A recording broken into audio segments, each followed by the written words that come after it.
Here is a look at the last 7 days of high temperatures. We broke that 11-day streak to begin the week. We've been bouncing up and down just ever so slightly from the 60s into the 70s, 72 the high yesterday. We're going to climb a little bit temperature-wise this afternoon, highs about the mid-70s.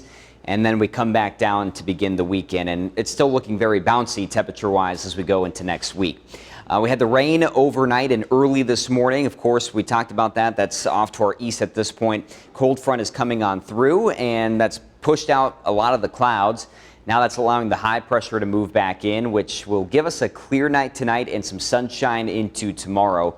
Talk about what that does for us here in a second. But with the cold front coming by, of course, it's now shifting our winds more so to the north. They were in the south this morning, and that 5 to 15 mile per hour wind from the north or northwest will start to bring in some cooler air. You'll really notice it for tonight and tomorrow. In conjunction with the skies becoming clear, that will allow the low temperature to drop back down to the upper 30s and low 40s. Again, you start talking about frost with lows around 36, so I don't think we're quite there for tonight.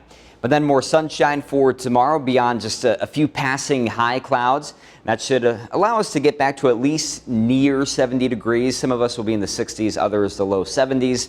And then the clouds will thicken up a little bit for Sunday, but usually that would cool things down. We're going to have actually a pretty strong wind on Sunday, and that's going to get us back into the mid 70s. So we'll take a look at these again. You can see just how up and down it is, almost like a roller coaster. Warmer today, we take the dip tomorrow, then back up with the southeast wind on Sunday. And then it's another cold front that will come through Sunday night, and that's going to lead to a little bit more cloud cover, more rain, more north winds at times. So highs will just kind of hang out in the mid to upper 60s throughout a lot of next week.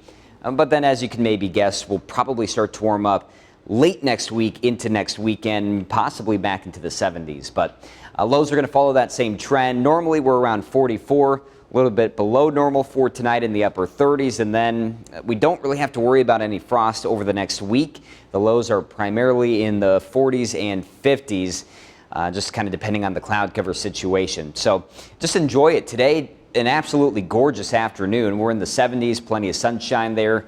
Winds a little bit breezy, and then tonight down to the upper 30s and low 40s. So if you have any early morning plans tomorrow, make sure you're prepared for that. We're in the 60s and 70s tomorrow as the winds stay light with the sunshine, and then Sunday a little bit more cloud cover, mid to upper 70s there. A couple of rain chances next week will keep us in the 60s with lows in the 40s.